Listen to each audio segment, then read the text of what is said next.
Čia lašas. Lašas. Jau tas pats. Po Jūs ką, juokaujat? lašo. Eik tu.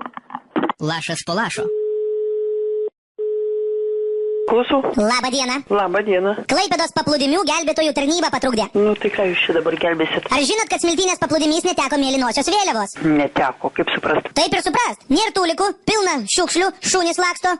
Nu tai taip. Norėjom paklausti, gal norit atrankoje dalyvauti? Kaip suprast atrankoje?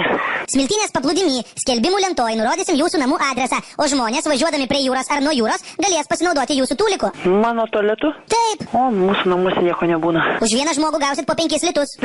Ne, nereikia. Ne, čia jūs kažkokius vėjus šnekat. Jūs gerai pagalvokit. Kažkokius vėjus, kas čia lalūna? Taip, čia lalūna. Gerosios dienos. Iki. Dėkui, iki.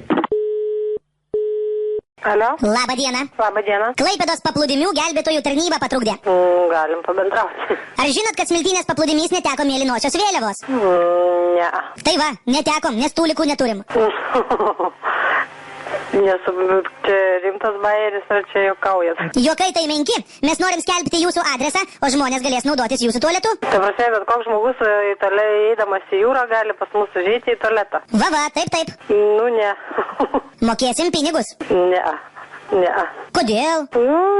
Dabar tokie laikai, kad neaišku, ką įsileisi ir tikrai ne. Gerai, čia lašas po lašo. Taip ir galvojau. Geros jums nuotaikos, ate. Ačiū.